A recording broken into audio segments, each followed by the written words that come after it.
Kirchner, por ejemplo, con quien vamos a hablar ahora, para mí sería un muy buen presidente.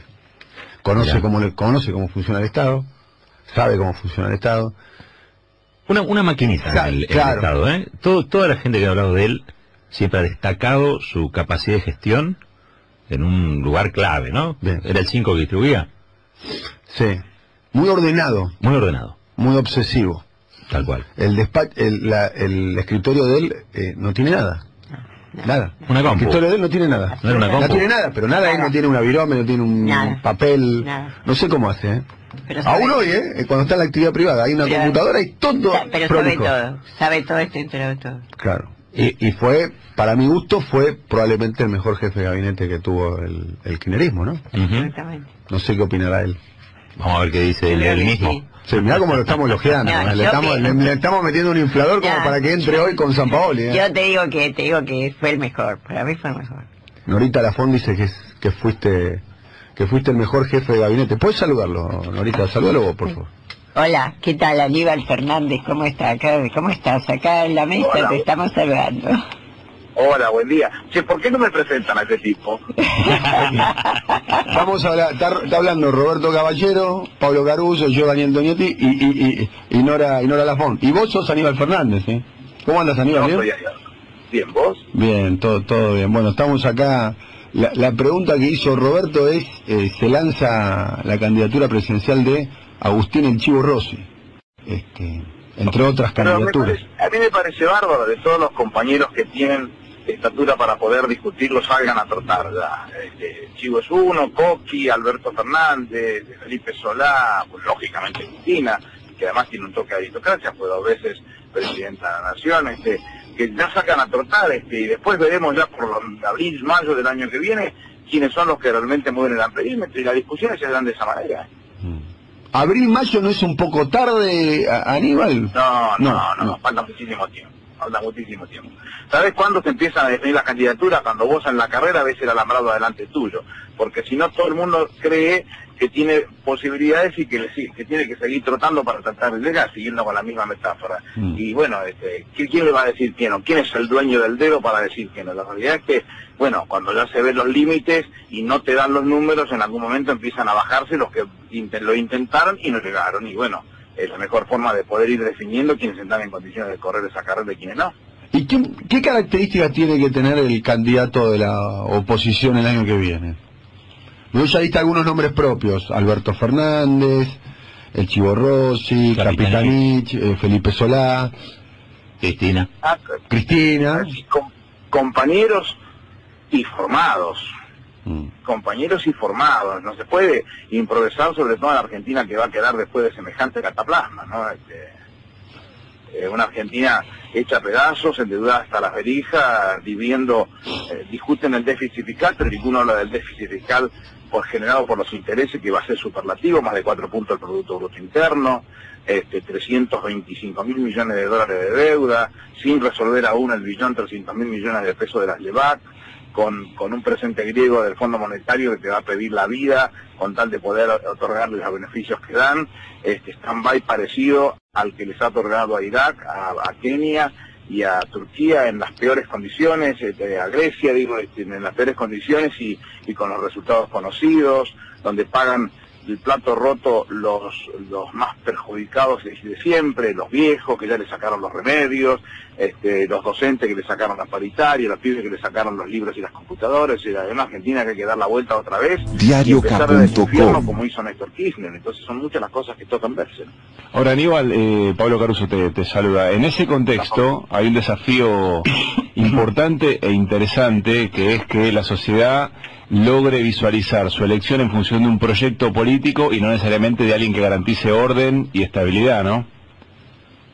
Bueno, pero la verdad es que el daño producido es tan grande que cualquiera va a intentar pedirte eso, porque hoy cuando vos ves que hay pibes que lo morfan y otra vez el padre no tiene plata en el bolso para poder darle de comer a sus hijos y la escuela ya terminó siendo un castigo y no hay ningún tipo de posibilidades de beneficios en términos de recreación para la familia, como lo supo tener en alguna oportunidad, y jubilarse es una lotería y todo ese tipo de cosas.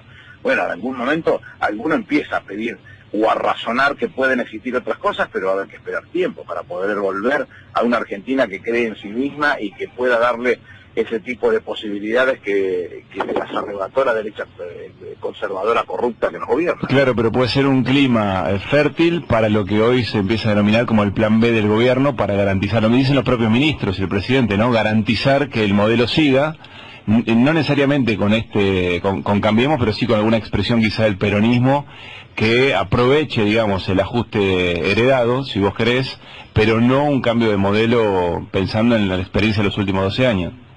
Un Cambiemos peronista, digamos, que la alternativa sea un Cambiemos peronista con Massa o con Urtubey, ponele. ¿No? Trato de subirme a la pregunta de Pablo Caruso. Yo no me como esa galletita ni a palos. No me como esa galletita ni a palos. ¿Por qué? A ver. Ninguno de los que se llaman peronistas y que hoy andan oliéndole el culo al gobierno, que les pueda ir bien. No, a mí no me parece eso que sea saludable, ni que el pueblo peronista lo vaya a ver como que son realmente peronistas y van a ejecutar políticas de peronismo. El peronismo ha sido toda la vida el pensar por los que trabajan, el pensar por la transferencia de ingresos, el pensar que nunca luchamos por la lucha de clases en sí mismas, sino por la definición de que los que más tienen, algo tienen que aportar para que los que menos tienen la pasen un poco menos mal. Son demasiadas las cosas que tienen que discutir y que no vamos a andar a esta altura del partido renegando de nuestras propias ideas, por Dios. A ver, digo, pensando, Aníbal, ¿qué tal? Roberto te saluda. Hola, Roberto, ¿cómo estás? Pensando en cualidades, digamos, ¿no? De cara al año próximo, estábamos hablando de candidaturas. ¿Vos crees que la sociedad se va a inclinar por un sobrio piloto de tormenta o por alguien que sea innovador, que ponga todo patas para arriba? Digamos, ¿cuál crees vos puede llegar a ser el perfil potencial de alguien elegido por el voto popular para, bueno, venir a remediar este desastre, ¿no? Néstor Kirchner no era un sobrio piloto de tormenta, era un piloto de tormenta con toda la locura que significaba Néstor Kirchner y tuvo que agarrar 40 frentes y taparlos de a uno. Yo me acuerdo un día que volvía de España y había discutido fuerte con Cuevas, hoy ya fallecido, sí, presidente de la UIA española, y yo le decía a Néstor, ¿por qué la discusión? Y él me decía, porque no tenemos con qué pagarle. ¿Qué querés que le diga? Y yo les mienta. La realidad es que no tenemos con qué pagarle, y se hizo cargo y empujó y remó y fue pagando lo que se podía pagar para que no generara conflicto, hasta que se sacó el fondo de encima, que con ese famoso artículo cuarto que al formar parte de su condición de socio, tienen todo el derecho de revisar tus cuentas, y lejos de revisar tus cuentas, lo que están decidiendo es los destinos del país. Con esta paparruchada de la semana pasada, donde se lo considera país emergente, que ellos te lo cuentan como que es un festejo, la realidad lo que están haciendo es consolidando el hecho de que no vas a restringir el ingreso de capitales ni vas a poner ninguna restricción al manejo de la divisa, con lo cual los que gobiernan siguen siendo los del exterior y estamos agarrados de pies y manos, y todas esas cosas hay que ponerse a trabajar para ponerlas en su lugar, porque si no, no hay política que remedie el daño producido a los que ya lo tienen, porque todavía falta daño por producir, pero los que ya lo tienen, eso no, con todo lo que dicen ellos que están haciendo en cambios en este momento, no van a cambiar nada. Y que me quieren contar que los ajustes que han hecho fueron buenos, y la plata que han tomado en los préstamos y que les generó comisiones en blanco por 1.150 millones de dólares a los piolas del gobierno, con Nicky Caputo yendo a negociarlas a Estados Unidos, la realidad es que nos están mostrando una Argentina inviable, que es muy difícil de pagarla, porque la guita se tomó para gastos corrientes, es muy difícil salir de eso. Y Aníbal, en tu criterio, digamos, ¿no? Un gobierno de las características de Néstor Kirchner, de Cristina Fernández de Kirchner, si hereda efectivamente un acuerdo con el fondo como el que está planteado, ¿qué debería hacer? Rediscutir de la mejor manera las formas, y comenzar un proceso, un camino que fue muy difícil en aquel momento. No es comparable porque estábamos en default en aquel momento, un camino muy difícil, pero empezar a ponerle forma a las cosas. Cuando vos te sueltan las retenciones del trigo, y no hay nadie que se preocupe, por lo menos para conservar 6,5 millones de toneladas para que pueda comer el argentino un pan a un precio razonable, y hoy lo está pagando a precios internacionales, bueno, entonces evidentemente no tenemos forma de resolver las cosas de ninguna manera. O sea, debería ir al fondo y decir, así no te puedo pagar, repensemos esto. Los muertos no pagan deuda, decía Néstor Kirchner, y así son las cosas. La última pregunta, apelando a que fuiste presidente de un club de fútbol y demás, ¿cómo nos ves para esta tarde contra Nigeria, partido tan importante? Si perdemos, nos volvemos. A ver, hay un sentimiento encontrado. El primero es que uno cada vez que ve esos colores, independientemente de quien los tenga puestos, quiere que se gane. Así que no vamos a andar discutiendo ese tema, aunque hay mil cosas para decir. La otra situación es, no es feliz lo que está sucediendo. Que el presidente echó mano a la AFA, hizo una catástrofe poniendo a un señor como Tapia, que no sabe cuándo es nunca, y que ha generado el daño que han generado hasta este momento, porque nadie tiene conducción. Y lo peor que puede pasar es eso, ¿no? Mi abuela Amparo, una asturiana más mala que la miércoles, decía que donde no hay cabeza todo se vuelve rabo, y es el ejemplo más gráfico de lo que está pasando en AFA. Aníbal, muchas gracias, un abrazo.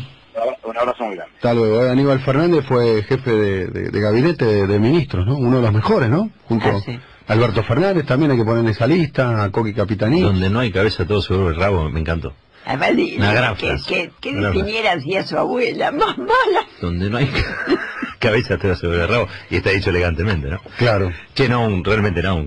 Cuando uno habla de Aníbal Fernández, realmente, digamos, tiene que hablar de un jefe de gabinete que sabía que era lo que... Le tocó el momento más difícil, ¿no? Reemplazarlo a Massa en aquel momento. ¿Te acordás? Sí. Entonces fue Massa después de la derrota del 2009. Sí. Quizás el momento más virtuoso del kirchnerismo, ¿no? 2009-2011. Y después fue senador y después volvió. Y renunció. Hoy no sería senador. Pero renunció porque dijo exactamente, le preguntaban, no pidió licencia como hacen habitualmente, dijo un hombre de bien, cuando asume otra responsabilidad renuncia. Sí, y asumió su banca el suplente, ¿no? Que fue Juan Manuel Abal Medina, ¿no? Sí, no le preguntamos cómo iba a salir a Argentina.